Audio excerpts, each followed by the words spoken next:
After 11 successful years on the ATP World Tour, this season a 32-year-old American claimed the biggest title of his career. I'm John Isner, and I won my first Masters 1000 in Miami.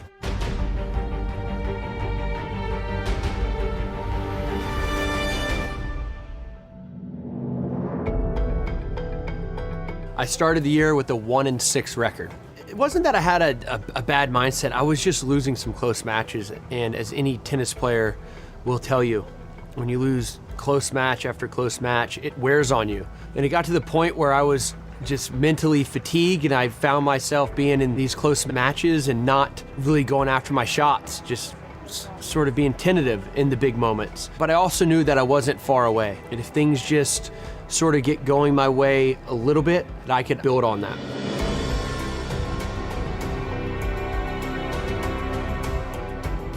Keeping myself positive after such a poor start is something that doesn't just come from me, but I think it also comes with having a good team around me that always believe in me, always make sure I'm putting in the work on the court, make sure I'm putting in the work off the court, taking care of the things that I can control so easily, and that's how I practice and how I prepare in the gym. But going into Miami, it was just working on a few things here or there, mental issues that were bugging me, and winning the doubles with Jack Sock and Indian Wells was huge because I was able to recreate that winning feeling. Being in close matches and coming through in the big moments was huge for me. Even though it was doubles, it's a bit of a different game than singles. I was able to stay pretty much to the very end at Indian Wells and lift that trophy up with Jack. It was a big confidence boost. When it came time to step on the singles court, I was much more prepared to play well.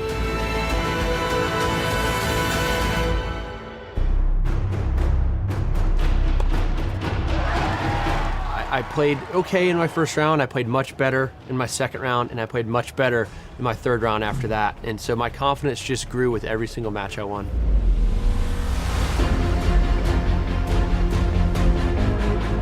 Yeah, once I was in the quarterfinals, and once I was actually on the court in the quarterfinals, and I was up against my opponent, I was just playing extremely well, doing all the right things. I knew if I kept doing what I was doing, there's a very good chance I could lift that trophy. John Isner bulldozes his way into the Miami semi-finals.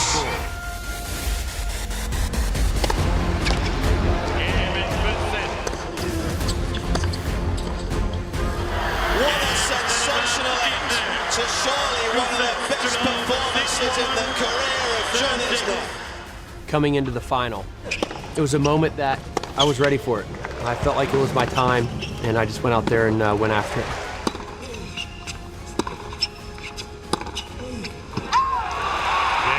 Zverev wins a tight opening set. I lost 4 straight points, lost the first set, was actually pretty physically gassed, but I didn't want to go out meekly. I wanted to go out fighting, and I kept doing that, and things started to go my way. And Isner suddenly is energized.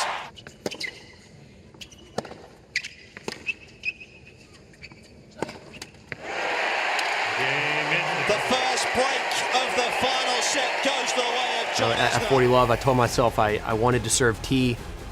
Obviously, I do love the wide serve on the ad, and I had a feeling my opponent might be leaning wide, but I told myself, go T, hit your spot. If I do that, this match is going to be over, and that's exactly what happened. John Isner is a Masters 1000 champion. Your 2018 Miami Open men's singles champion, John Isner.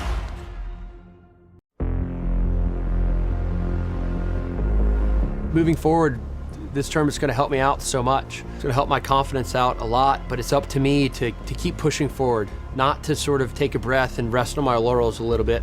I do need to keep working hard. I know what I'm capable of, but if I don't keep working hard, then things can go south. So it's up to me to keep doing the right things.